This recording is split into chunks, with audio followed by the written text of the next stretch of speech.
السلام علیکم ورحمۃ اللہ وبرکاتہ۔ بہن بھائیوں، آج پھر میں ایک نئی ویڈیو کے ساتھ آپ کے سامنے ہوں۔ وہ یہ ہے کہ ابھی 1-2 دن پہلے میں نے ایک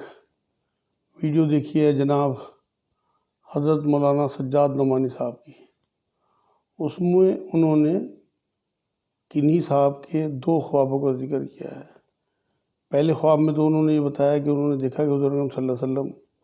کسی ٹوٹے ہوئے مکان میں جس کی دیوار ڈھئی ہوئی ہے، چھت ڈھئی ہوئی ہے، اور یہ فرما رہے ہیں کہ میری امت نے میرے دین کو ڈھا دیا۔ دوسرے خواب میں انہوں نے یہ بیان کیا ہے کہ حضور صلی اللہ علیہ وسلم غمزدہ ہو کے یہ بات کہہ رہے ہیں کہ میری امت نے مجھے چھوڑ دیا، میری امت نے مجھے چھوڑ دیا۔ اس ویڈیو کے بعد اتنی زیادہ بے چینی میں نے محسوس کیا اپنے اندر، اور خود اپنا محاسبہ کیا ہے کہ کیا واقعی ہم نے اللہ کے دین کو ڈھا دیا؟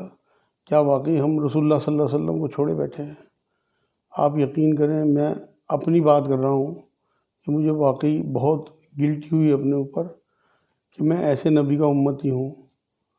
اور واقعی ہم نے حضور صلی اللہ علیہ وسلم کو چھوڑ رکھا ہے۔ آپ لوگوں کی کیفیات، آپ لوگوں کے حالات، آپ لوگوں کا تقویٰ تو مجھے پتہ نہیں، لیکن میں خود اپنے آپ کو بے انتہا گنہگار پاتا ہوں، اور اپنی کمیوں کا انسان کو خود پتہ ہوتا ہے کہ واقعی میں کتنا اس حساب سے حضور کے امتی ہونے کا جب انبیاء اکرام بھی تمنا کرتے ہیں، اور ہمیں حضور کی امت میں اللہ نے پیدا کر کے ہم پہ احسان کیا، لیکن ہم اس کی کوئی قدر نہیں کر رہے۔ آپ اصل میں ویسے تو خوابوں کی شریعت میں کوئی اہمیت نہیں ہے،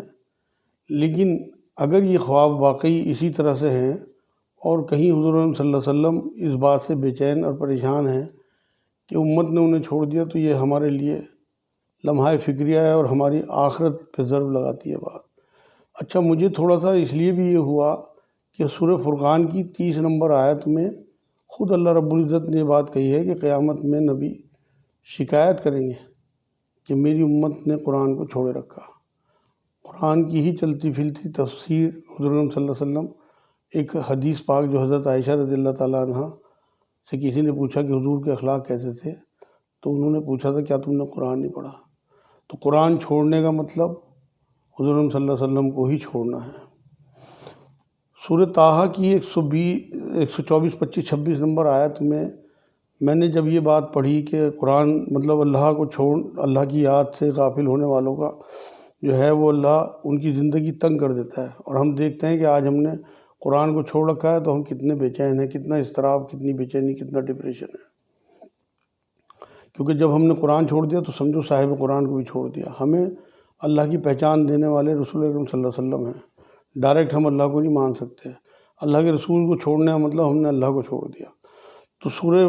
طٰہٰ کی جب یہ آیت میں نے پڑھی ہے کہ اس میں آگے یہ فرمایا اللہ نے کہ جو میری یاد سے غافل ہو گیا، جو میری آیتوں کو بھلا بیٹھا، اسے قیامت میں اندھا کر کے اٹھاؤں گا، اور وہاں لوگ کہیں گے کہ اللہ ہم تو دیکھتے بھالتے تھے، تو نے ہمیں اندھا کیوں کر دیا؟ تب اللہ یہی فرمایا کہ تم نے میری آیتوں کو بھلا دیا تھا۔ خالی تلاوت پہ ہم اس ٹائم سمجھتے ہیں کہ ہمیں ثواب مل جائے گا، ثواب واقعی مل جائے گا، لیکن ہدایت سمجھ کے غور و فکر کے ساتھ ہی ہوگا، تبھی کچھ ہو سکتا ہے۔ آپ یقین کریں، حضور صلی اللہ علیہ وسلم کی شکایت کا معاملہ جو ہے یہ بڑا خطرناک ہے۔ ویسے تو حضور شفاعت بھی کریں گے،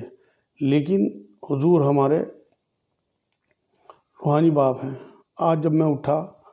تو میرا بڑا بچہ ہے، ایک اچھی خاصی عمر، شادی شدہ، اس کی آنکھ پہ میں نے جب دانہ دیکھا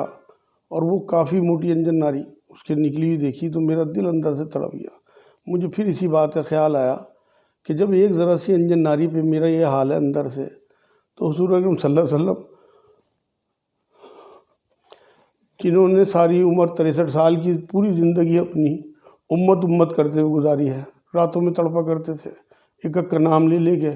یہاں تک کہہ دیا اللہ نے کہ تم کتنی استغفار کر لو میں انہیں معاف نہیں کروں گا، ان کے گناہ اتنے بڑے ہیں، لیکن حضور نے پھر بھی استغفار نہیں چھوڑی ان کے لیے جو گناہگار اللہ کے رسول صلی اللہ علیہ وسلم کے امتی تھے۔ تو آپ اندازہ کریے کہ 63 سال میں ایک بھی منٹ حضور صلی اللہ علیہ وسلم کا چین سے نہیں گزرا، صرف اپنی امت کے لیے۔ میں ایک اپنے بچے کی انجناری سے اتنا بے چین ہوا، حضور صلی اللہ علیہ وسلم نے تو اپنے 3 معصوم بچے اپنے ہاتھ سے دفنائے ہیں، 3 بیٹیوں کا جنازہ پڑا ہے۔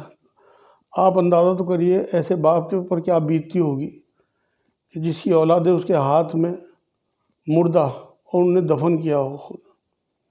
اس لیے میرے بھائیوں ابھی بھی موقع ہے، ابھی کچھ نہیں بگڑا، کیونکہ حضور صلی اللہ علیہ وسلم کا معاملہ یہ ہے کہ وصال کے وقت بھی اپنی امت کو نہیں بھولے۔ موت کا جب ٹائم تھا اس ٹائم بھی ملک الموت سے جب پوچھا کہ اتنی تکلیف ہوتی ہے موت کی کہ حضور آپ کو تو اللہ کے حکم سے صرف 1% تکلیف ہو رہی ہے، تو حضور تڑپ گئے اس بات سے کہ میری امت کو اس سے بھی زیادہ تکلیف ہوگی۔ آپ اندازہ لگائیے کہ مرتے وقت کو تو آدمی کو کچھ بھی ہوش نہیں ہوتا، اور اس ٹائم وصال مبارک کے وقت بھی اپنی امت یاد ہے، اور امت انہیں بھلا بیٹھی، امت نے انہیں چھوڑ دیا۔ اندازہ لگائیے آپ کہ جس کے لیے سائے سائے رات تڑپتے ہوں، قید جھیلی ہو، پتھر کھائے ہوں، غربت جھیلی ہو، فاقے جھیلے ہوں، اور وہ امت ایسی۔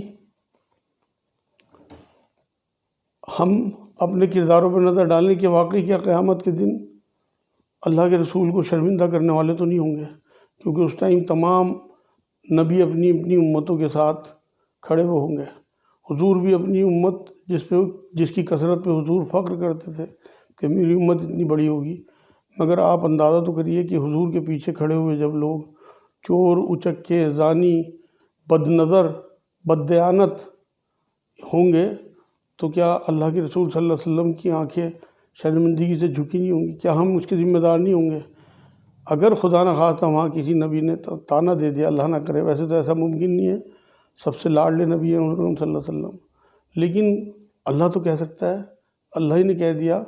کہ تو نے 63 سال اس طرح تڑپ کے ان کے لیے گزارے، اور یہ تیرے ساتھ کھڑے ہیں، کیا کیا کر کے آئے ہیں وہاں۔ اس لیے میرے بھائیوں ابھی کچھ نہیں بگڑا۔ یہ خواب ہمیں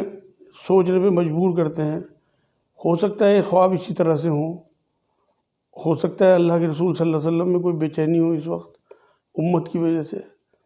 ابھی کچھ نہیں بگڑا، توبہ کا دروازہ کھلا ہے۔ اقبال کا ایک شعر میرے یاد آ رہا ہے۔ اقبال نے ایک بار ایک شعر کہا تھا، اس کا مفہوم یہ ہے کہ اللہ یا تو میرا قیامت میں حساب نہ لینا، لیکن اگر حساب لینا اتنا ہی ضروری ہو تو حضور اکرم صلی اللہ علیہ وسلم کے سامنے نہ لینا۔ لیکن وہاں اس کو یہی روح تھی اس شعر کی کہ حضور کے سامنے حساب لینے پہ حضور کو شرمندگی نہ ہو کہ ہم ان کے امت ہی ہیں۔ لیکن اگر ہم توبہ کے ساتھ آگے بڑھتے ہیں، آج ہی اپنی پچھلی زندگی کو یاد کر کے توبہ کر لیتے ہیں، تو انشاءاللہ ہماری وجہ سے حضور کو شرمندگی نہیں ہوگی، بلکہ جب قبر میں ہم سے پوچھا جائے گا حضور کی امیج دکھا کے کہ یہ کون ہے، ہو سکتا ہے حضور خود کہہ دیں یہ بات کہ اس سے کیا پوچھتے ہو، مجھ سے پوچھو، یہ میرا امت ہی ہے، اس نے میری پیروی کی ہے۔ تو میں تو سب کچھ اپنے اوپر رکھ کے دیکھ رہا ہوں کہ باتیں زیادہ ہیں، میری عمل کم ہے۔ انشاءاللہ میں بھی کوشش کروں گا کہ عمل پہ زیادہ اتروں، آگے باقی کی زندگی میں حضور کی پیروی، حضور کی اطاعت، حضور کی محبت اللہ کرے میرے روم روم میں بس جائے۔ آپ بھی دعا کریں میرے لیے۔ بہت زیادہ مایوس ہونے کی ضرورت نہیں ہے، کیونکہ اللہ نے ہمیں ابھی سانسیں دی ہوئی ہیں اور توبہ کا دروازہ کھلا ہوا ہے۔ جب تک نل گھڑے میں سانس نہیں پہنچ جاتی، یہ اللہ کی رحمت ہے کہ موت حالانکہ اس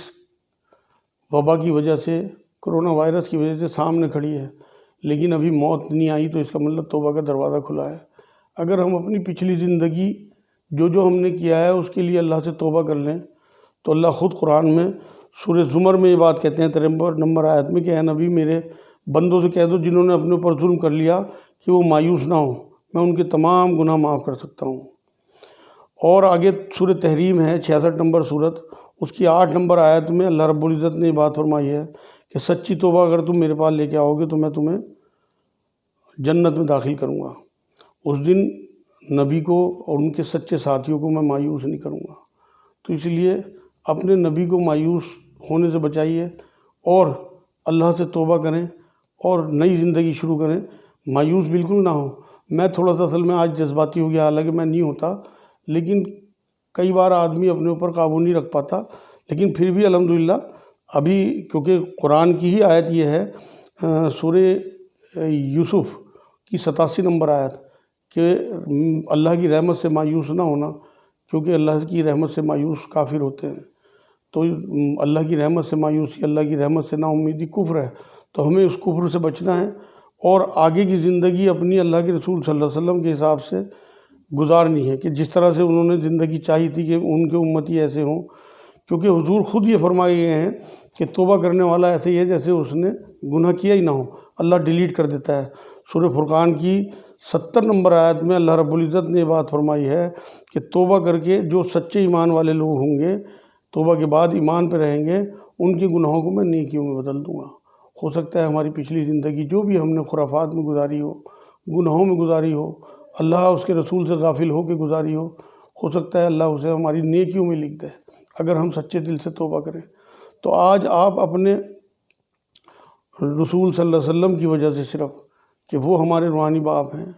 ایک باپ ہونے کے ناطے آپ خود جن کی شادی ہوئی ہیں، جن کے اولادیں ہیں، آپ کو اپنی اولاد کی پریشانی، ان کی بیماری، ان کی جو بھی چیزیں ان کے اوپر مصیبتیں گزرتی ہوں، آزمائش آتی ہوں، کتنی آپ کو گرہ گزرتی ہیں، تو آپ اسی طرح سوچ کے دیکھیے کہ جس رسول کے دل میں ہر ٹائم امت ہی امت ہو، ان کے اوپر اس حالت میں جو امت آج ہے، یہ حالت دیکھ کے کیا بیتتی ہوگی، کیا گزرتی ہوگی۔ آپ تصور تو کر کے دیکھیں، 5 منٹ اپنے آپ کو دیکھیں، اس کے بعد پھر انشاءاللہ تعالیٰ پر امید ہو کے اللہ کی رحمت پہ پورا بھروسہ کر کے آگے بڑھیں، انشاءاللہ توبہ کر کے باقی کی زندگی گزاریں۔ آپ دیکھیں اللہ آپ کے ساتھ ہے، رسول اللہ آپ کے ساتھ ہیں انشاءاللہ۔ وما علینا الا البلاغ۔ السلام علیکم ورحمۃ اللہ وبرکاتہ۔